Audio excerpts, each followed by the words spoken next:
I have a problem with the kind of food Nigerians, well, not only Nigerians, but majorly most people have come to believe is best for breakfast. Now, breakfast is the first meal of the day, right? And this meal is the food that your body has after going through a long period of no eating, usually between 10 to 12 to 14 hours for most people. That's from last night's dinner to the next morning's breakfast. That means you have been fasting since last night, and now this morning you are breaking your fast. That's why it's called breakfast. Now, after your body have gone through that long period of no eating, it becomes very hungry and eager to take up any kind of food that passes by. It acts like a very dry sponge that comes close to water, sucking up everything that comes by, whether good or bad. Now, because of how sensitive your body is at this point, what you feed it with matters a lot. That is why breakfast is referred to as the most important meal of the day. Because since it acts like a sponge, it can take in both good or bad. Generally, whatever you feed it with and whatever quantity you consume. So this can actually make or mar all your fitness and nutritional goals. Especially for breakfast, it is a wise decision to avoid such foods that give detrimental results to your system. This includes high-carb meals, sugary drinks and sugary foods, alcohol, and so many others. Such foods like this give a very high spike to your blood sugar and insulin levels,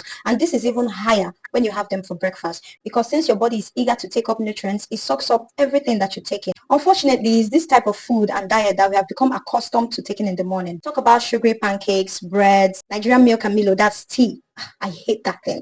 Cinnamon rolls, paps, cereals, and so many others. These meals are too high in carbohydrate for it to be the first meal of your day. It gives you a very high blood sugar and insulin spike, and since your body acts like a sponge, it absorbs more than necessary, and so you have so many excess which is stored as fats in your body. Since this type of food is so easy for your body to process, like carbohydrates are very easy for your body to process, it does that quickly, and that makes you become hungry a lot more sooner than you should. Please debunk the idea of having high carbohydrate foods in the morning for breakfast. It is one sure way to lead you to type 1 and 2 diabetes, obesity, insulin resistance, constipation, and so many cardiovascular and health issues. You don't want to deal with that, trust me. For best results, your breakfast should be savory instead of sweet. Have your proteins, your fats, your fiber. Fats such as avocados, real butter, peanut butter, homemade peanut butter. I say homemade because a lot of store-bought peanut butters are loaded with so much sugar that you don't even know what you're taking again. And then cuts of vegetables and fruit. Trust me, if you eat like this, you won't get spikes in your blood sugar and insulin levels. You'll feel fuller for much longer, because all these other kind of foods like proteins, fats, and fiber give slow and steady delivery of fuel to your system. And so you fuel your body the proper way you should. You'll notice you're not so exhausted and famished before lunchtime. You have enough energy and vitality to get through your normal daily activity. And things like fatigue and constipation will just fly out of the window. Have your proteins, your fats, your fiber, and foods that are low in carbohydrates for breakfast.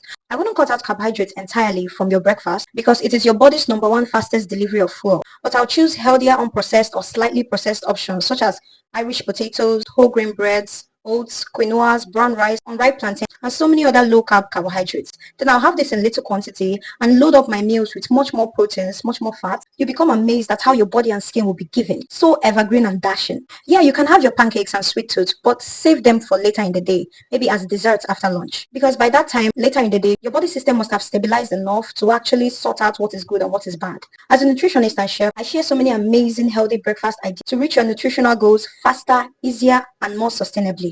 If you're not following me now, you might not see me again. Like this video, share with your family and friends, and comment down in the comment section to join my healthy community for free today. And I'll see you in my next video. Follow for more.